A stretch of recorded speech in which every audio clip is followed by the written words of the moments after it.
அனைவருக்கும் வணக்கம். இன்னைக்கு நம்ம இந்த பதிவில் பார்க்க போகிற தலைப்பு தை மாத ராசி பலன்கள். தை மாத பலன்கள் பற்றி தான் இந்த பதிவில் நம்ம டீட்டெயிலாக தெளிவாக பார்க்க போகிறோம். தை மாத ராசி பலன் மகர ராசி நேயர்களுக்கு எப்படி இருக்குன்னு பார்க்கலாம். காலபுருஷ தத்துவப்படி 10ஆம் ராசியான மகர ராசி நேயர்களுக்கு இந்த மாதம் எப்படி இருக்குன்னு பார்த்துடலாம். உங்கள் ராசியில் சூரியன் இருக்கார். உங்கள் ராசியில் சூரியன் இருக்காங்க. உங்கள் ராசிக்கு 2ஆம் இடத்துல சனி சுக்கிரன் கும்பராசியில் இருக்காங்க. ராசிக்கு 3ஆம் இடத்துல ராகு மீன ராசியில் சஞ்சரிச்சிருக்காங்க. ராசிக்கு 5ஆம் இடத்துல குரு ரிஷப ராசியில் இருக்காங்க. ராசிக்கு 7ஆம் இடத்துல செவ்வாய் கடக ராசியில் இருக்காங்க. ராசிக்கு 9ஆம் இடமான பாகிஸ்தானத்துல கேது கன்னி ராசியில் இருக்காங்க. 12ஆம் இடமான விரைஸ்தானத்துல புதன் தனுசு ராசியில் இருக்காங்க. இதுதான் தை மாதம் 1ஆம் தேதிக்கு உண்டான கிரக நிலைகள். தை மாதம் பாருங்க 8ஆம் தேதி செவ்வாயோட பயிற்சி நடக்கும். தை மாதம் 11ஆம் தேதி புதனோட பயிற்சி நடக்கும். தை மாதம் 15ஆம் தேதி சுக்கிரனோட பயிற்சி நடக்கும். தை மாதம் 29ஆம் தேதி மறுபடியும் புதனோட பயிற்சி நடக்கும்.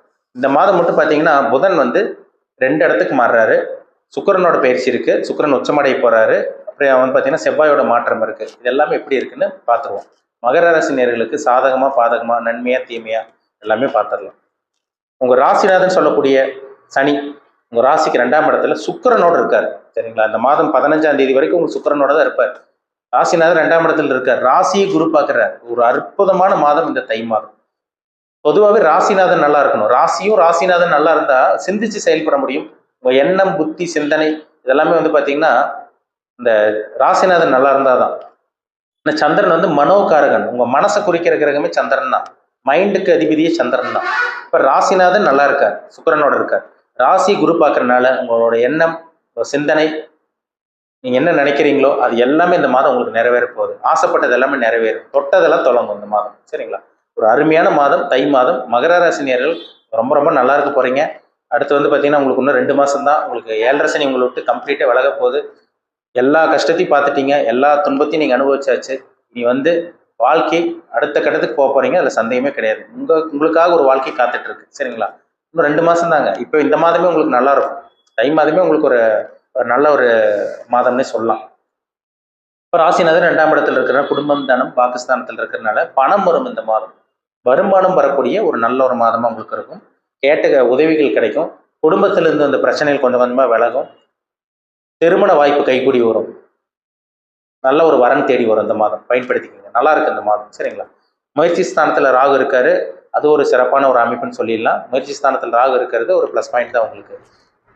5ஆம் இடத்துல குரு இருக்கார். புத்திர பாக்கியத்துக்காக வெயிட் பண்ணிட்டு இருந்தவங்க, குழந்தை செல்வம் குழந்தை பாக்கியத்துக்காக வெயிட் பண்ணிட்டு இருந்தவங்களுக்கு இந்த தை மாதம் புத்திர பாக்கியம் குழந்தை பாக்கியம் கிடைக்கக்கூடிய வாய்ப்பு உங்களுக்கு உருவாகும். குலதெய்வ அனுகிரகம் கிடைக்கும். மைண்ட் உங்களுக்கு ஃப்ரெஷ்ஷாக இருக்கும். குழப்பம் இருக்காது. அடுத்தவங்களை நம்பிட்டு இருந்தீங்க பார்த்தீங்களா? குழப்பத்தில் இருந்தீங்க. அடுத்தவங்களோட உதவியில் இருந்தீங்க.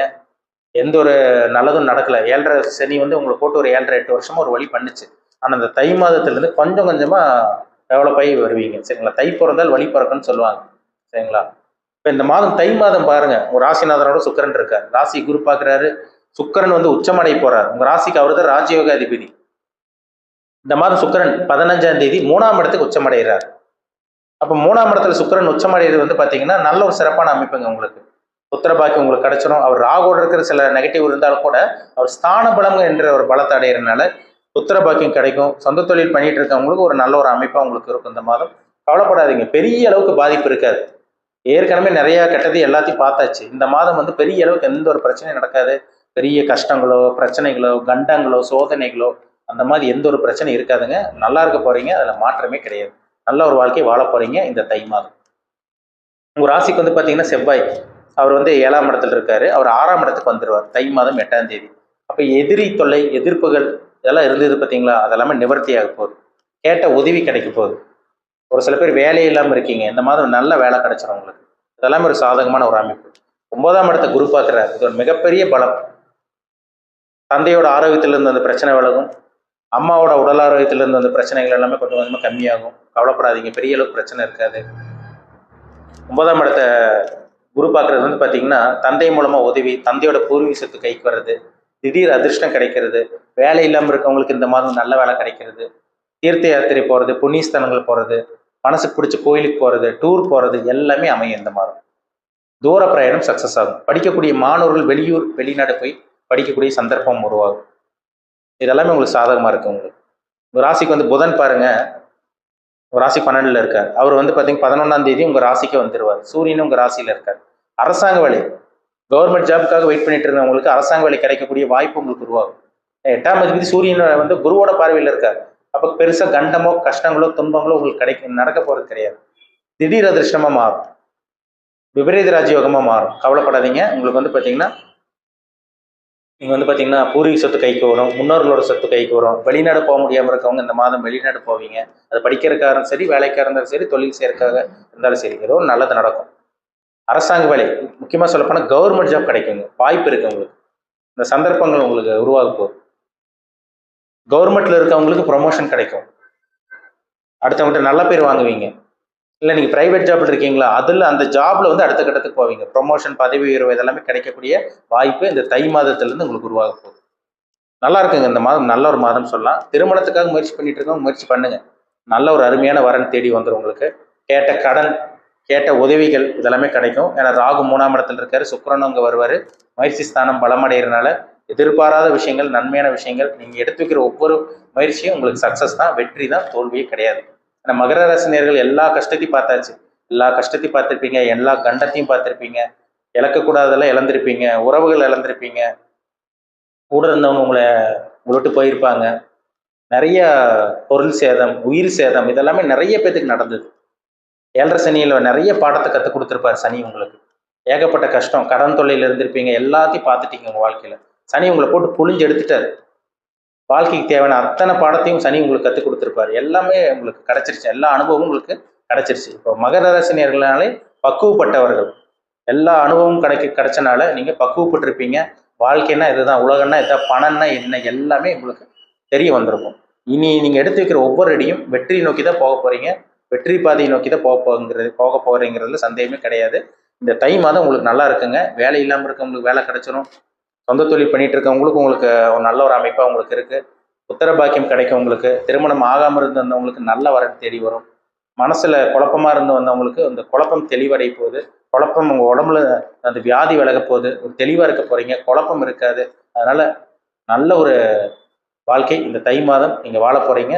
அதில் மாற்றமே கிடையாது. சரிங்களா? நல்லபடியாக அந்த மாதத்தை பயன்படுத்திக்கோங்க. ஒரு ஏற்றம் தரக்கூடிய, ஒரு மேன்மையான ஒரு வாழ்க்கை, ஒரு முன்னேற்றம் தரக்கூடிய ஒரு நல்ல ஒரு மாதம் தான் இந்த தை மாதம். எல்லா மகர ராசி நேயர்களும் அவங்கவங்க வயதுக்கு தகுந்த மாதிரி நீங்கள் நல்லா இருக்க போகிறீங்க, அதில் சந்தேகமே கிடையாது. இப்போ நம்ம பார்த்தது ராசி பலன். ராசிக்கு தான் நம்ம பலன் பார்த்துருக்கோம். லக்னம்ங்கிறது வேற. சரிங்களா? எல்லாரும் ஒரே மாதிரி கிடையாது. ஒவ்வொரு மனிதர்களும் ஒவ்வொரு விதமாக இருக்காங்க. எல்லாரும் ஒரே மாதிரி இல்லை. ஒரு சில பேருக்கு நல்லது நடக்கும், ஒரு சில பேருக்கு கெட்டது நடக்கும். ஒரு ராசியில் வந்து பார்த்தீங்கன்னா லட்சக்கணக்கில் கோடிக்கணக்கில் இருப்பாங்க. எல்லாத்துக்கும் ஒரே மாதிரி நடக்கிறது கிடையாது. அதே மாதிரி தாங்க ஜாதகம், தனிப்பட்ட ஜாதகம் ரொம்ப முக்கியம். சரிங்களா? இப்போ கோச்சார பலன் எப்படி பார்க்குறோமோ அதே மாதிரி தான் ஜாதகம் பார்க்கணும். ஜாதகங்கிறது வந்து பார்த்தீங்கன்னா அதில் தான் அவங்களோட கர்மா என்னன்னு தெரியும். நல்ல கர்மாவில் பிறந்திருக்காங்களா, கெட்ட கர்மாவில் பிறந்திருக்காங்களா. லக்னம்ங்கிறது ரொம்ப முக்கியம். லக்னம்ங்கிறது உயிர், ராசிங்கிறது உடல். நம்ம பார்த்தது எல்லாமே ராசி பலன், அதாவது வான்மண்டலத்தில் கிரகங்கள் எப்படி இருக்குன்னு நம்ம பார்த்துட்டு இருக்கோம். பிறப்பு ஜாதகத்தில் நீங்கள் பிறக்கும் போது கிரகங்கள் எப்படி இருக்கு, இப்போ உங்களோட வயசு என்ன, உங்கள் ஏஜ் என்ன, உங்களுக்கு என்ன தசாபுத்தி போயிட்டு இருக்கு, என்ன கொடுப்பினில் இருக்கீங்க, நல்ல கொடுப்பினில் இருக்கீங்களா, கெட்ட கொடுப்பினில் இருக்கீங்களா, நல்ல கர்மால பிறந்திருக்கீங்களா, கெட்ட கர்மால பிறந்திருக்கீங்களா, அது அவங்கவுங்க தனிப்பட்ட ஜாதகத்தை பார்த்தா தான் துல்லியமாக சொல்ல முடியும். என்ன தொழில் பண்ணலாம், என்ன வேலைக்கு போகலாம், என்ன பிஸ்னஸ் பண்ண ஜெயிக்க முடியும், வீடு வாகனம் எப்போ அமையும், வண்டி வாகனம் எப்போ அமையும், அதுக்கு உண்டான காலகட்டம் வந்துருச்சா வரலையா, வெளிநாடு போக முடியுமா முடியாதா, எப்போ திருமணம் நடக்கும், எப்போ புத்திர பாக்கியம் கிடைக்கும், எப்போ செட்டில் ஆவீங்க, வாழ்க்கையில் எப்போ தான் நீங்கள் அந்த தோல்வியிலிருந்து வெளிவருவீங்க, எப்போ சக்ஸஸ் பார்க்க போகிறீங்க, இது எல்லாமே அவங்கவங்க பிறப்பு ஜாதகம், ஜனன ஜாதகம், பர்சனல் ஹாரோஸ்கோப் பார்த்தா தான் நம்ம டீட்டெயிலாக துல்லியமாக சொல்ல முடியும். சரிங்களா? உங்கள் தனிப்பட்ட ஜாதகம், இப்போ தனிப்பட்ட ஜாதகம் பார்க்கணுன்னு விருப்பப்பட்டீங்கன்னா கீழே இருக்க வாட்ஸ்அப் நம்பருக்கு உங்கள் ஜாதகத்தை அனுப்பிச்சுடுங்க, அப்பாயின்மெண்ட் வாங்கிக்கோங்க. இப்போ சுய ஜாதகம், தனிப்பட்ட ஜாதகத்தை பார்த்து நம்ம அனலைஸ் பண்ணி டீப்பாக தெளிவாக துல்லியமாக பார்த்து தெரிஞ்சுக்கலாம். இனிமேல் என்ன பண்ணலாம், என்ன பண்ணக்கூடாது, எந்த விஷயத்தில் கவனமாக இருக்கணும், எல்லாமே அக்யூரேட்டாக தெளிவாக பார்த்து தெரிஞ்சுக்க முடியும். சரிங்களா? மீண்டும் அடுத்த பதிவில் சந்திக்கும் வரை உங்களிடமிருந்து விடைபெறுவது உங்கள் ஜோதிடர் தமிழரசன். இந்த சேனல் பிடிச்சிருந்தா உங்கள் நண்பர் உறவினருக்கு ஷேர் பண்ணுங்கள், லைக் பண்ணுங்கள், சப்ஸ்கிரைப் பண்ணுங்கள், பெல் பட்டனை கிளிக் பண்ணிக்கோங்க, ஆளுங்கிற ஆப்ஷன் இருக்கும் செலக்ட் பண்ணிக்கோங்க. அப்போ தான் நாங்கள் போடுற வீடியோஸ் எல்லாமே உங்களுக்கு நோட்டிஃபிகேஷன் வரும். நன்றி, வணக்கம்.